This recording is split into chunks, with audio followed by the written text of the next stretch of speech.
Olá, seja muito bem-vindo a mais um Farol Global, programa que busca avaliar a situação do mercado internacional e explicar o seu funcionamento.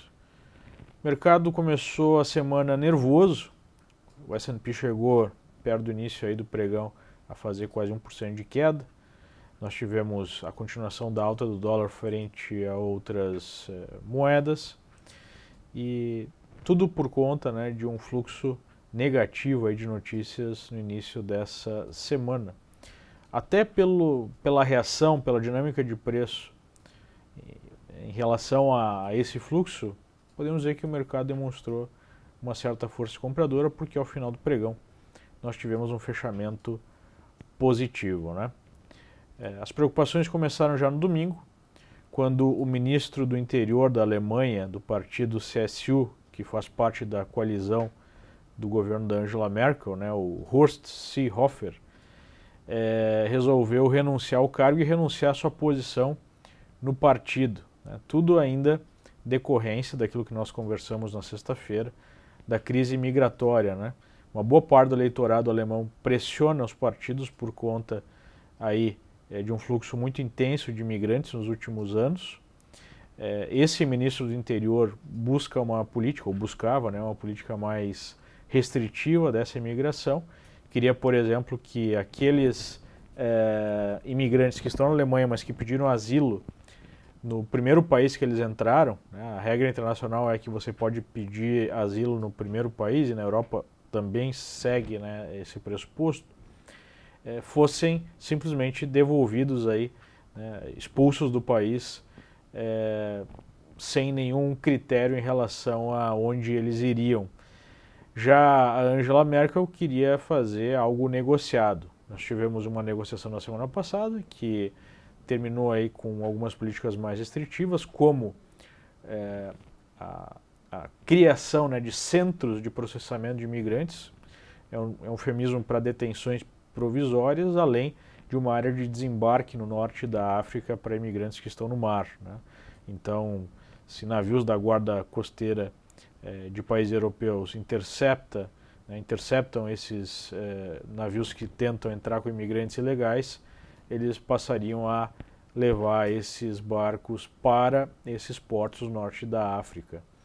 Mesmo assim, o ministro do Interior lá do partido CSU achou que foram medidas não suficientes e saiu aí tanto do seu cargo quanto da posição que ocupava no partido, sugerindo a possibilidade da coalizão aí que mantém Angela Merkel no poder ruir, o que poderia provocar novas eleições ou um governo de minoria extremamente estável. Por enquanto, se fazem novas negociações para que se busque aí algum ponto intermediário. Outros membros do CSU disseram que estão dispostos a negociar para não deixar aí o governo ruir.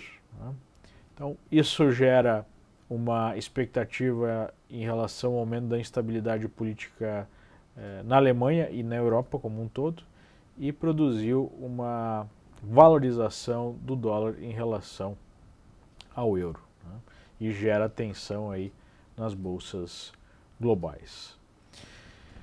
Parece que vai haver alguma solução de curto prazo, pelo menos, mas seguimos aí com tensões políticas muito fortes na Europa por conta dessa questão de migração que não deve se dissipar num futuro aí mais próximo, Não temos aí uma sinalização de um rearranjo de forças políticas que consigam fazer frente aí aos pedidos de todos os países. Bem, aqui no outro lado do Atlântico nós tivemos um desdobramento negativo para os mercados, apesar de amplamente esperado. Nós tivemos a vitória de López Obrador, um candidato de extrema esquerda, aqui no México, na fronteira com os Estados Unidos. Ele promete desfazer a abertura do setor de energia, do setor de petróleo, já que há uma longa decadência aí da Pemex, equivalente à Petrobras no México. Ele promete aumentar gastos sociais, bolsas para os mais pobres, mas ele promete não aumentar impostos, né, o que parece ser meio difícil de acreditar com a expansão dos gastos fiscais. Se não vai aumentar imposto e aumentar gasto, nós vamos ter que ter em algum momento algum tipo de aumento de dívida ou de processo inflacionário, né? Nós conhecemos bem essa história. Promete também combater a corrupção. É um problema sério no México como é no Brasil. Parece que nós temos uma cultura latina, né, de corrupção e de violência. A violência no México está atingindo níveis historicamente altos, especialmente por conta do tráfico de drogas. E ele prometeu resolver a questão da violência através de negociação com traficantes e talvez até a soltura, né, o perdão a alguns líderes do tráfico, desde que eles se comprometam a não mais participar dessas organizações criminosas, o que parece algo difícil de acreditar, mas enfim, com essa plataforma aí populista, nacionalista, né, ele defende, por exemplo, a substituição de importações, algo que já vimos também com bastante frequência no continente, uma proposta aí nacionalista e anti-establishment. Ele se elegeu com mais de 50% dos votos e parece fazer maioria no Congresso, o que deve facilitar suas reformas. A grande questão agora é saber se Obrador adotará, né, uma política mais agressiva na busca desses objetivos de extrema esquerda, ou se nós teremos uma espécie de primeiro mandato de Lula, né? Eles têm várias similaridades, esses dois candidatos, ou esses dois políticos, né? Vamos ver se de fato ele vai seguir essa agenda de maneira mais agressiva desde o começo do seu mandato ou vai fazer afagos no mercado, vai buscar aí seguir algum tipo de ortodoxia econômica para ganhar a confiança do mercado e com o tempo poder ter mais margem de manobra para implementar essa agenda aí mais socialista, né? Por enquanto, o que nós observamos foi uma movimentação não tão agressiva do mercado em relação a esse desdobramento, né? Se nós olharmos aí o peso mexicano em relação ao dólar, nós vamos ver uma pequena valorização desde ontem, né, 0,59%. O mercado já tinha feito até um movimento mais intenso, seguindo a tendência de outras moedas, né, de praticamente todos os emergentes, da desvalorização dessas moedas contra o dólar. Corrigiu e agora voltou a subir muito pouco depois da confirmação desse resultado. O próprio EWW, que é o ETF de México, negociado aqui na Bolsa de Nova York, apresentou uma movimentação não tão aguda, negativa, já vinha de alguns dias de recuperação, demonstrando até a possibilidade de uma reversão, né, da tendência de baixa vigente, o suporte em 43,70.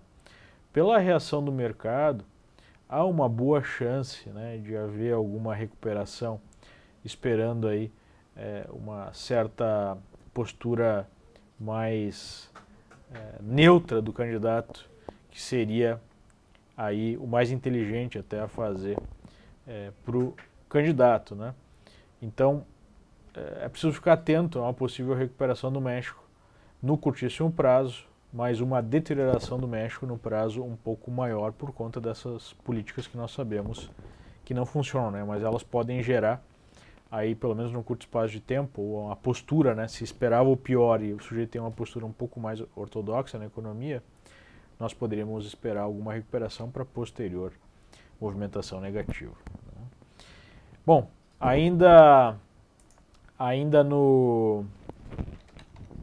na agenda negativa, digamos assim, nós tivemos no final de semana a sugestão que Trump pode adotar aí tarifas contra importação de carros aqui nos Estados Unidos, carros principalmente europeus, o que atingiria aí uma das principais pautas de exportação da Europa e aumentaria o nível de guerra comercial, tanto em relação a aliados contra também países aí opositores como a China. Então, isso gera bastante questionamento em relação ao crescimento da economia global, né? Guerra comercial não combina muito com crescimento de economia global. A grande questão que fica para o mercado é basicamente se nós vamos de fato ter o Trump adotando essa política, essa postura até o fim, né, essa retórica agressiva e depois de fato a imposição de tarifas e uma guerra comercial ampla, ou se nós teremos apenas esse tipo de retórica mais agressiva para uma posterior apresentação de termos de negociação e que se feche algum acordo mais amplo tanto com a Europa quanto com a China. Não podemos esquecer que recentemente nós tivemos esse comportamento apresentado em relação à Coreia do Norte, né? Uma postura mais agressiva em termos de retórica, mas depois a abertura de espaço para negociações. Parece que o mercado ainda acredita nessa possibilidade aí de negociação, porque nós não estamos vendo, mesmo com a sinalização bem negativa aí de imposição de tarifas e tudo mais, sem entrar no mérito, né, do que está certo, do que está errado, especialmente em relação à China, já falamos um pouquinho disso, só tentando ser pragmático em relação aos resultados dessa política. Nós temos aí o mercado se comportando de uma maneira até positiva frente a esse grau, né, de ameaça. Então, por enquanto, eu creio que o mercado está precificando um desdobramento positivo, pelo menos no curto prazo, algum tipo de acordo para que não se vá às vias de fato, né? Não se vá aí para a imposição de tarifas multibilionárias de todos os lados aí da mesa de negociações, né? Então, é uma coisa que nós temos que avaliar ao longo aí do tempo. Se de fato houver em algum momento uma sinalização de maior agressividade e a colocação em prática de tarifas mais agressivas, aí nós devemos ter um sofrimento maior por parte do mercado, coisa que ainda não aconteceu. Nós vamos ter que observar de perto esses suportes aí no S&P, né? O S&P que apresenta a consolidação de um suportezinho de curtíssimo prazo por volta de 268,50, uma congestão num prazo um pouco maior e tem como suportão desse prazo bem maior essa LTA que vem lá de 2016 e a média de 200 períodos, que passa entre 265 e 266, praticamente na linha d'água do ano, né, o fechamento do ano anterior. A perda dessa zona de suporte em algum momento, especialmente se acontecer com volume, com velocidade ou com força, seria uma sinalização mais negativa em relação a essa questão de guerra comercial, né? Então esse é um ponto que eu fico bem atento para um possível trigger aí para uma correção mais forte. O Dow Jones, que é mais focado em empresas globais, né, empresas que têm uma presença internacional, ele já apresenta um comportamento um pouco mais negativo do que o S&P. Está um pouco abaixo até da linha d'água do ano, com um suportão no fundo, né, das mínimas aí do ano em 23.400 pontos. Aqui é o índice mesmo e não o ETF. Mas está em cima do que seria o correspondente, né, a LTA, que vem lá de 2016 e a média de 200 períodos. Chegou a perder um pouco aí na semana passada, mas está segurando agora no início dessa semana, né? Então temos que ficar atentos a essa situação. Por outro lado, o setor que apresenta um movimento mais forte é o setor de Nasdaq, né, das empresas de tecnologia, que chegou a romper a máxima do ano e está segurando em cima dos patamares rompidos aí como suporte, usando aqui o Triple Q, né, o QQQ, o ETF de tecnologia, fazendo um suporte aí em 169 dólares e 17 centavos, né? E hoje sinalizando a retomada da pressão compradora. Por que isso acontece? Porque basicamente nós temos uma economia ainda muito aquecida e os resultados que estão vindo das empresas muito acima da expectativa que já era alta. Então, como nós estamos passando por um momento muito positivo, especialmente na economia americana, que alguns analistas sugerem até um crescimento de 5% para 2018, fica difícil, né, pensar em vendas mais fortes. Há esse paradoxo, temos uma série de desafios, problemas, né, geopolíticos, nós temos uma administração que é mais agressiva, vamos colocar assim, gerando mais incerteza política não só nos Estados Unidos, mas no mundo. Nós temos aí o final de um ciclo, ou a sugestão de um final de um ciclo de expansão, porque ele já está muito longo e já temos vários sinais, como a curva de juros ficando flat, como o desemprego chegando a níveis historicamente baixos, entre outras coisas, os juros já começando a subir, mas por enquanto nós temos resultados muito consistentes. Então nós temos esses dois pesos, né, gerando um certo equilíbrio nos preços. E por enquanto não há uma sinalização mais clara de um forte rompimento para um lado ou para o outro. Eu ainda vejo a possibilidade, por conta de ser muito difícil achar o ponto exato da virada, né? E muita gente se adiciona, queima a largada, não se adiciona, né? Vai à frente dos acontecimentos e tenta buscar aí, enfim, fazer uma venda antes da correção, e isso pode gerar algum tipo de corner no mercado, algum tipo de recuperação mais forte, né? Então, eu ainda vejo que há um cenário possível de mais uma pernada de alta antes de uma correção forte, mas que de fato nós estamos passando aí por uma fase final de um longo ciclo de expansão, isso não parece ter nenhuma dúvida. A questão toda é o ponto exato da virada e o patamar exato da virada, né? Por isso que eu mantenho esse patamar de suporte comentado como um trigger para esse movimento mais forte de queda, mas eu esperaria aí alguma movimentação positiva, alguma perna de alta, sei lá, de 10, 15% pelo menos, antes de alguma queda mais aguda. Okay? Bom, por último nós tivemos aí, como foco do noticiário, Tesla, apresentando finalmente, né, algumas notícias positivas, atingiram aí o que seria o target de produção semanal do modelo 3, por volta de 5 mil carros por semana, há poucos dias, né, do prazo final que foi dado para atingir esse objetivo. O mercado chegou a apresentar forte alta, mas fechou em queda, né? É uma ação que apresenta bastante volatilidade. Também chama a atenção a movimentação de Bitcoin, que na semana passada chegou a perder um suporte de 6 mil dólares, mas está recuperando com certa força nos últimos dias. Pode ter sido um rompimento falso, né? O mercado até conseguiu romper uma LTB, que vem aí de um prazo maior, né? Vem lá do topo e passa pelo primeiro topo aqui do final do ano passado e passa pelos topos mais recentes. E isso pode sugerir aí alguma reversão para Bitcoin. Eu particularmente não opero na compra por enquanto, porque nós temos as médias ainda viradas para baixo, mas é um primeiro sinal de alerta para um possível rompimento falso para baixo, uma possível virada de tendência, né? Chama atenção também a movimentação do cobre. O cobre geralmente é um termômetro muito bom aí da situação, né, da expectativa em relação à economia global. É uma commodity industrial. E nós tivemos uma queda muito forte no cobre nas últimas semanas, nos últimos dias.